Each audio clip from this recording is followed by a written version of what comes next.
Captured World War II enemy combatants were often brought back to the United States to be housed in facilities across the country, including here in Illinois.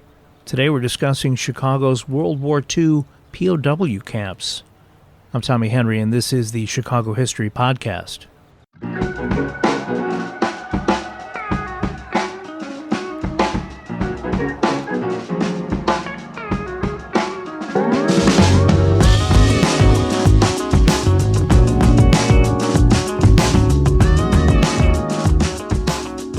It was eye-opening to learn about Chicago's notorious Camp Douglas, which housed Confederate soldiers during the Civil War, the focus of episode 423. But at least those soldiers were already here in America. How is it that soldiers captured overseas during World War II came to spend the remaining months of that conflict here in Illinois? As bonkers as it sounds, there were reasons for it. First, a little backstory. On October 5, 1937, President Franklin Delano Roosevelt came to Chicago to dedicate the Outer Lakeshore Drive Bridge, which connected 30 miles of that roadway. Between 8,000 and 10,000 spectators turned out to see the commander-in-chief, a later-than-expected crew due to threatening weather earlier that day. During his speech here, Roosevelt warned of the threat of war. Quote, "War is a contagion, whether it is declared or undeclared," Roosevelt said. "It can engulf states and people remote from the original scene of hostilities. Yes, we are determined to keep out of war, yet we cannot insure ourselves against the disastrous effects of war and the dangers of involvement." During his closing remarks, Roosevelt repeated something he had stated the year before while in New York. Quote, "America hates war. America hopes for peace. Therefore, America actively engages in a search for peace." 3 years later, the situation in Europe had become so volatile that on September 16, 1940, Congress enacted the first peacetime conscription. President Roosevelt signed into law the Selective Training and Service Act, which required all men between the ages of 21 and 45 to register for the draft. Following Japan's surprise attack on Pearl Harbor in December of 1941, Congress amended the act to require all able-bodied men between the ages of 18 and 64 to register for military service during World War II and 6 months afterward. In practice, only men aged 18 to 45 were drafted. Over 10 million men were inducted into the Army, Navy, and Marines through the draft during that war. During World War II, more than 120,000 Americans were held overseas as prisoners of war, or POWs, by our enemies. The U.S. military had custody of a mind-blowing number of enemy POWs worldwide, 4.3 million, with more than 420,000 held in prison camps within the domestic United States. While an estimated 370,000 POWs held here were German, there were also 50,000 Italians and 4,000 Japanese interned in the U.S. Many of the prisoners held in U.S. POW camps were captured in 1943 when German General Erwin Rommel's expeditionary forces surrendered in North Africa. After being sent to the U.S., the POWs were imprisoned in over 500 camps of various sizes, located in rural areas across the country.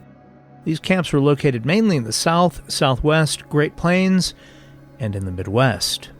The first German prisoners of war arrived stateside in January of 1944 and were placed in a half-dozen compounds 6 miles east of Phoenix, Arizona. The wartime situation led to a unique intersection of security concerns and labor shortages, prompting authorities to put tens of thousands of enemy prisoners to work in various roles, including farms, canneries, and mills, where these prisoners of war helped address manpower issues caused by the war. Farmers who contracted for POW workers often provided meals for the men and paid the U.S. government 45 cents to 60 cents an hour per laborer, which helped offset the millions of dollars needed to care for the prisoners. POWs earned 80 cents a day, slightly more than $14 adjusted for inflation, in the form of coupons, which they could spend in their camp's canteen. Under the Geneva Convention Accords, officers were not required to work. The Geneva Accords also prohibited POWs from working in dangerous conditions or in tasks directly related to the war effort. Now, if you're wondering why POWs were brought all the way back across the Atlantic to be held here, well, there are a few reasons. One of the main ones was that European camps by late 1943 were already overcrowded, and another was that it was easier and less costly to feed POWs here in the States.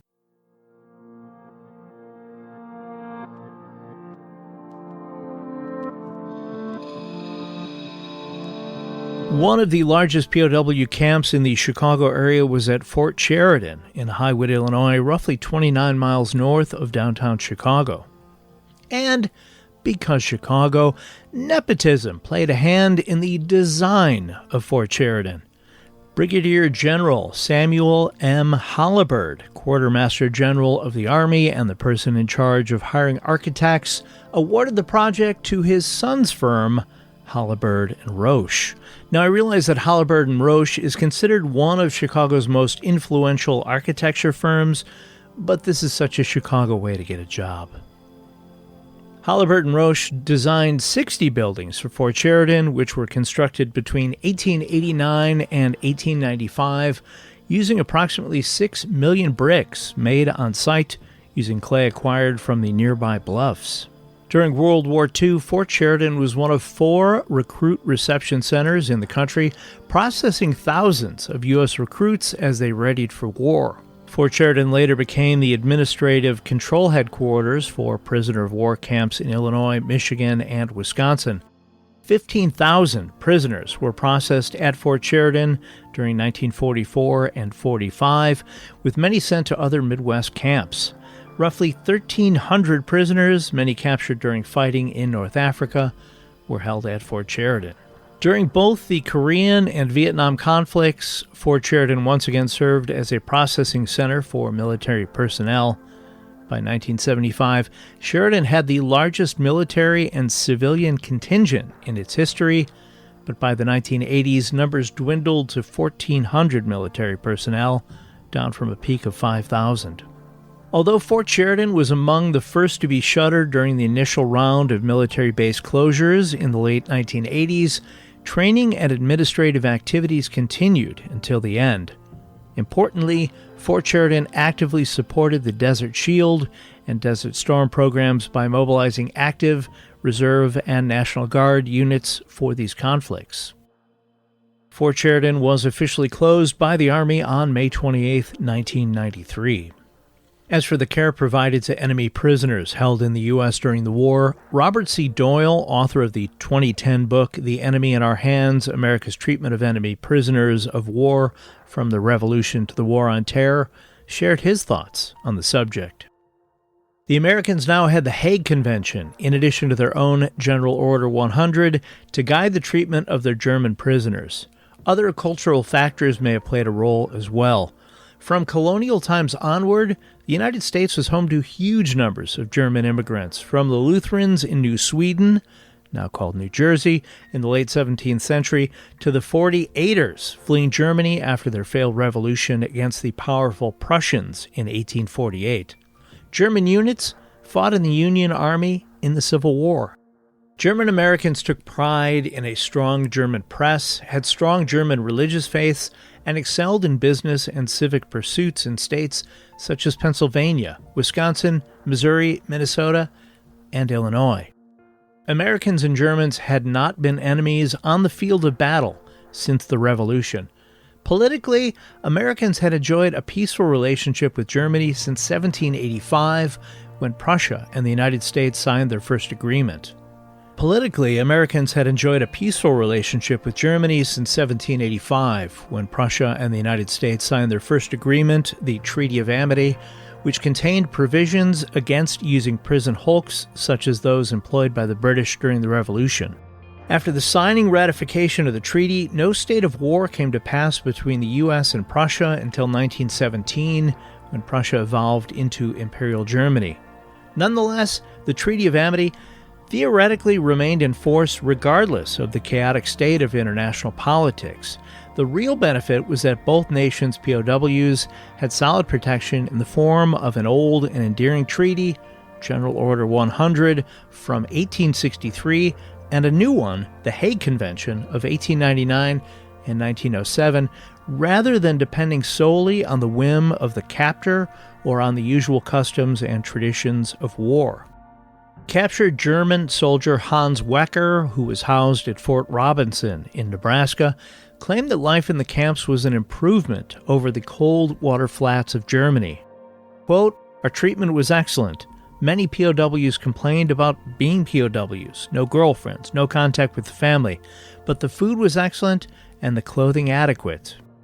In many camps, POWs could partake in activities such as sports, reading books, theater, and chess games.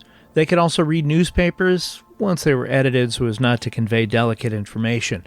One prisoner remarked that this made life behind barbed wire a sort of, quote, golden cage. Based on the research of historians, it is clear that prisoners of war had a far easier time in captivity in the States than Allied prisoners did with the enemy.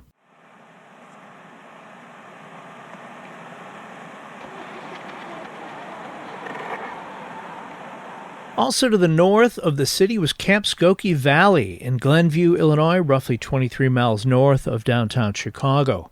This site was part of the Civilian Conservation Corps efforts of the 1930s. In the first 100 days of his presidency in 1933, President Franklin Roosevelt pushed through legislation that became the New Deal, created to combat the crippling Great Depression that left 13 million unemployed, nearly 25% of the workforce, and to provide relief to a suffering population. As part of President Roosevelt's New Deal, the CCC allowed unemployed and unmarried men to enlist for up to 6 months at a time, up to 3 times total, to learn trades and earn money. The men would then use these skills to help construct roads, public works buildings, public spaces, and more. Approximately 2.5 million men would work for the CCC between 1933 and 1942. In Illinois, approximately 50 camps were established, employing 6,600 men. Camp Skokie Valley was built in 1933 to house laborers working on the Skokie Lagoons project, which was designed to help control water flow around the area's marshy lands. By creating artificial lagoons through the recontouring of the land, the water levels could be better controlled, which helped create the current nature preserve managed by the Forest Preserve District of Cook County. According to a June 1933 article in the Chicago Tribune, 1,150 men moved 4 million cubic yards of earth to create 7 lagoons and interlocking channels. Between October of 1933 and February of 1934, 115 buildings were constructed at Camp Skokie Valley in what is now the Blue Star Memorial Woods, north of Glenview Road and west of Harms Road.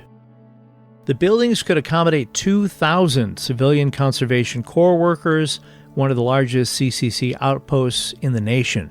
In March of 1942, the CCC departed Camp Skokie Valley, and by September of that year, the 740th Military Police Battalion garrisoned there. The 740th was tasked with protecting public utilities and defense plants in both Chicago and Milwaukee. From March of 1945 through September of that same year, 200 German prisoners of war were housed at the barracks, part of a branch camp of Fort Sheridan. There are still some traces of the former Camp Skokie today. Wandering through the former site, visitors should look for building foundations and other man-made debris left behind from all those years ago.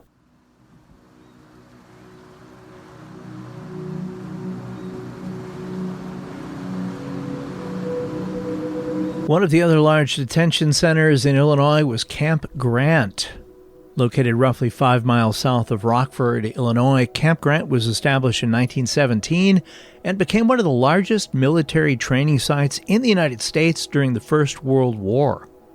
Between 1933 and 1935, it was used by the Civilian Conservation Corps, and in 1941 it was reactivated by the military as an induction center and Army Medical Service training center. During World War II, it became the site of a large prisoner of war camp, with some estimates placing the number of those confined at the camp at 2,500. Camp Grant closed in 1946, and the land where Camp Grant once stood is now occupied primarily by the Chicago-Rockford International Airport. Despite the large number of POWs housed here in America, only 2,222, less than 1%, attempted to escape, and most were quickly apprehended. Only 17 remained at large by November 23, 1947. One of the more interesting stories involving an escape from a POW camp is that of Reinhold Poble. Hamburg-born Reinhold Poble studied for the priesthood in his youth, learned to speak English and Russian at university, and was an aspiring author. Then, the war broke out. Standing just 5'3", Poble was tough for his size. By the time he was 27 years old, he had served 2 tours with Hitler's armies on the Russian front, was wounded, and then sent back into combat as a sergeant in Rommel's Afrika Korps. Poble's ship was sunk in the Strait of Messina during the German retreat from Sicily, but he survived by swimming a mile to shore. Badly wounded again, Poble was captured by the U.S. forces near the Volturno River in Italy. Poble arrived in Norfolk, Virginia in January of 1944, and although now a prisoner of war, he was described as pleasant toward his captors. Transferred to Camp Grant near Rockford, Illinois, he eagerly volunteered for work detail. Poble also traded handmade souvenirs for American currency. This was against regulations, but to the guards, Poble seemed harmless enough. When asked why he wanted cash and not the camp coupons, he told the guard he wanted a souvenir of his time in America to eventually show his kids and grandkids, which somehow worked. Poble was transferred to Camp Ellis, 205 miles southwest of downtown Chicago in Fulton County. During his time there, he was able to take courses in Russian and Persian languages. In early September 1945, Poble was moved once again, this time to a camp in Washington, Illinois, roughly 12 miles east of Peoria.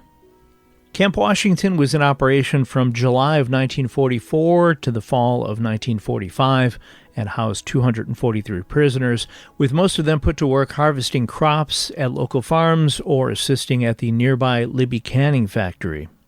Although Poble's transfer to Camp Ellis coincided with the end of the war, he had concerns. Well before he arrived at Camp Washington, Poble had read reports in the press that after the war, discharged German POWs would not return home directly, but instead would be loaned out as forced labor to the French and British in lieu of reparations.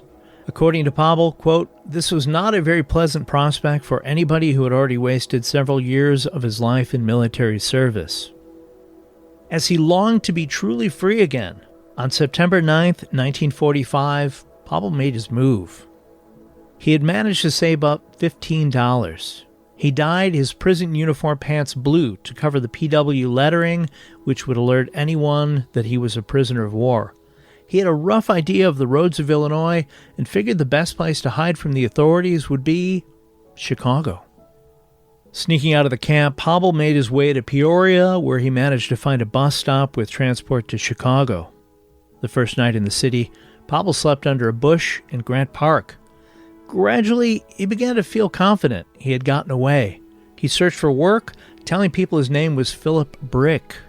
He got a job as a dishwasher, a bowling alley pin boy, then as a bookstore clerk. Within 3 months, Poble saved $500, enough to open a bookstore of his own at 1100 West Diversey with 50 volumes.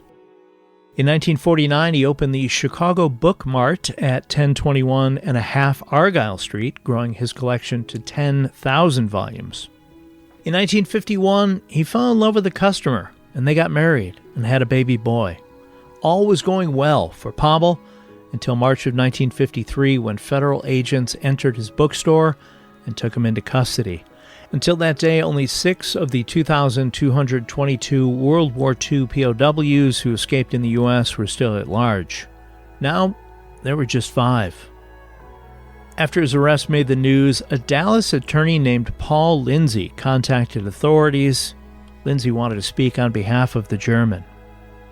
Former 2nd Lieutenant Paul Lindsay identified Poble as the man who saved his life and the lives of 7 other wounded Americans during the crossing of the Volturno River in October of 1943. Lindsay claimed Powell prevented other German soldiers from shooting Lindsay, who was lying wounded in a nearby ditch. Hours later, American reinforcements arrived and Powell was wounded in the ensuing battle. Lieutenant Lindsay covered Powell with his raincoat while an American medic tended to his injury. As soon as they heard of his arrest, Powell's neighbors and his friends began telephoning him to offer their help. The president of a local neighborhood association wrote to Washington asking congressional relief for, quote, this unfortunate man. By the end of the week, Powell was free on a $1,000 bond. Powell was eventually deported to Germany, but given the opportunity to re-enter the U.S. through legal channels, which he did in February of 1955. By then, he and his wife Avis had 3 kids. Powell moved his bookstore to 15 Illinois Street in the south suburb of Chicago Heights, and later that same year released a book about his experiences titled Enemies Are Human.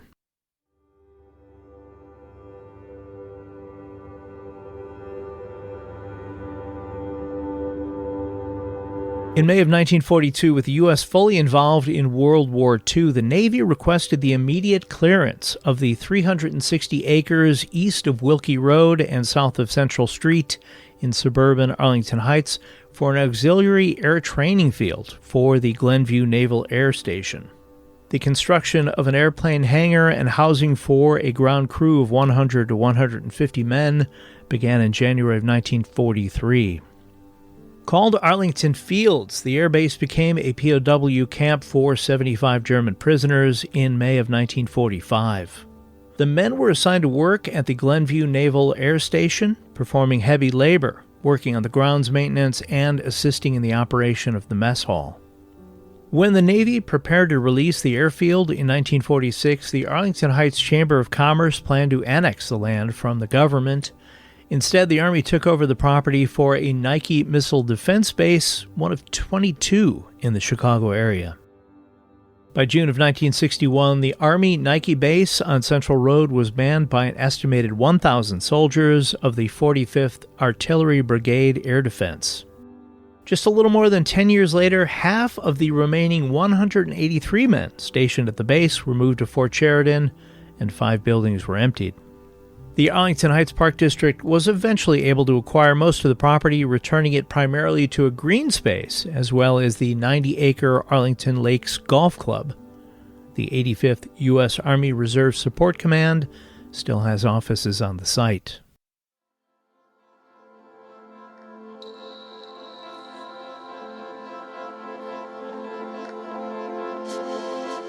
More than 200 German POWs were housed in Camp Pine, a former CCC camp in the forest preserve just south of Euclid Road near the Des Plaines River in Des Plaines, Illinois, a suburb of Chicago approximately 29 miles northwest of the Loop. One prisoner, Rudolf Welty, was one of the first to arrive at Camp Pine a week after it opened in 1945. After being captured in Tunisia by the French Army in May of 1943, Welty was eventually sent to the States. He spent 9 months housed at Camp Pine, picking and delivering carnations for an area florist named Frank Pesce. Luxembourg, Germany native Pesce reportedly chatted with the prisoners in German and would feed them hot lunches of bratwurst, black bread, and, every so often, a beer.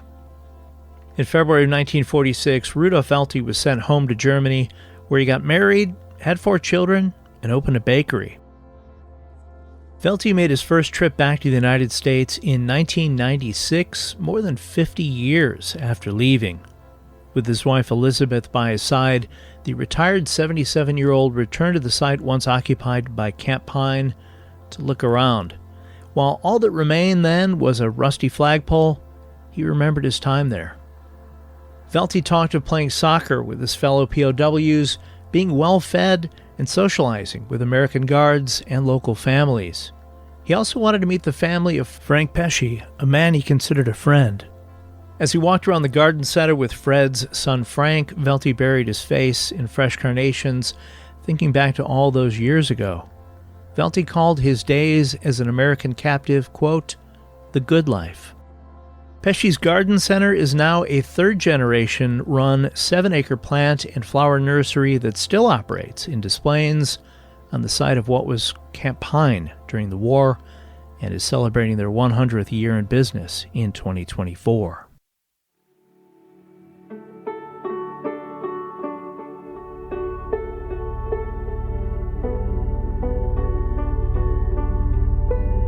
Camp Thornton, which opened in the spring of 1934, was based in the Sweet Woods Forest Preserve in the south suburbs of Chicago between Thornton and Glenwood, approximately 24 miles south of the Loop. This camp was also originally part of the Civilian Conservation Corps. Early on, the CCC workers at Camp Thornton slept in tents in the tall grass of the area, and later built their own barracks, complete with mess halls, washroom facilities, parade grounds, and more. By 1942, CCC resources nationwide were needed for the war, and that program, along with Camp Thornton, shut down. With the influx of enemy prisoners of war to the Chicago area, the camp was reopened, operating between June of 1945 and April of 1946. There were 200 or so POWs housed at Camp Thornton. These prisoners were bused to area workplaces, including farms in nearby South Holland and along Dixie Highway in Homewood, and at the Libby Canning Plant at 136th and Western Avenue in Blue Island, which canned food to be sent to Allied forces overseas. 25 other prisoners were used in 2 shifts at the Swift & Company plant in Calumet City, and another 50 prisoners were employed at the Arcady Farms Milling Company in Riverdale. After the war ended, the camp was home to Ileana Christian High School from September 1946 to December of 1947, before the school moved to Lansing, Illinois, and eventually to its current spot in Dyer, Indiana. From 1951 until the late 1980s, the South Suburban Council of Girl Scouts began using Camp Thornton for its events. By 1989, the last of the remaining structures was bulldozed. According to a 2022 article by Paul Eisenberg in the Daily Southtown, at its peak there were a dozen buildings, wide pathways, and even a baseball diamond. There are still remnants of the foundations for those with a keen eye hiking along the Forest Preserve trails. A historical marker erected in 2010 by the Thornton and Illinois Historical Societies marks the area where Camp Thornton was located. Another POW location worth mentioning is Camp Brandon Morris, which was located 13 miles southwest of Joliet on the DuPage River at McKinley Woods near the town of Channahon. Opened in June of 1945, this former CCC site was designed to hold 350 prisoners and alleviate crowding at other area POW camps. The men at the camps would provide labor for Joliet Chemical, Joliet Industrial Plant, and Central Spare Parts Warehouse of the United States Navy Yards and Docks, also at Joliet. On August 18, 1945, just 3 days after the surrender of Japan, Joliet Chemical and Joliet Industrial terminated the use of German POWs at their facilities so the companies could hire civilians and returning soldiers. After fewer than 2 months of operation, Camp Brandon Morris was shut down and abandoned. Left behind was about $15,000 in improvements on the land and buildings of McKinley Woods. According to an article in the Herald, Roy W. Hendrickson, chairman of the Board of Commissioners, claimed that the Forest Preserve, quote, fared even better than we had hoped for. Not only did the POWs clean up the Forest Preserve area, but all the buildings were rewired, water was installed, and one building was enlarged to include wash basins and shower stalls. For the slight inconvenience caused by closing the area to the public during July and August, the Forest Preserve Board was well compensated. End quote. There were other World War II POW camps in Illinois, including Pomona in Jackson County, one in Gibson City, another in Hoopeston, Illinois, and more. With the end of the war in August of 1945, repatriation began. By 1946, all POWs in the States had been returned overseas. Most of the German POWs were not returned to their home country, but were instead sent to France, England, Belgium, and other Allied nations to help repair the devastation caused by the war, just as Reinhold Poppel feared. Many of those POWs did not return to Germany until 1948 or later. It is estimated that between 1948 and 1960, 30,000 German immigrants came to the U.S. each year looking to start a new life post-war. As many as 5,000 were thought to be former POWs held here during World War II.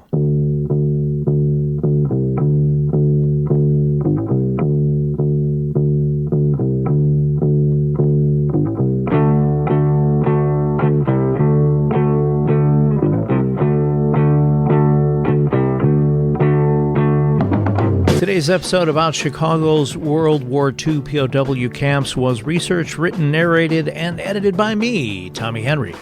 If you have an idea that you think would be a good fit for the Chicago History Podcast, I want to hear about it. Send me an email at chicagohistorypod@gmail.com.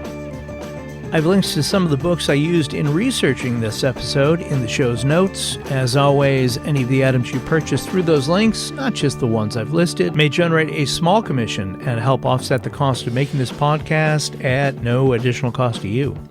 If you enjoy this podcast, please leave a 5-star rating, or even better, a written review, especially if you listen on Apple Podcasts, as it will help the podcast grow and reach new fans. Your review may be featured on a future episode or on social media. The Chicago History Podcast logo and the art used on the social media pages was created by longtime friend John K. Schneider. Crushing it, as always, JKS. If you need creative work done, email him at angeleyesartjks@gmail.com. I'll be back soon with another chapter in Chicago's history. Until then, get out and explore when possible. Learn more about whatever city you live in, and stay safe.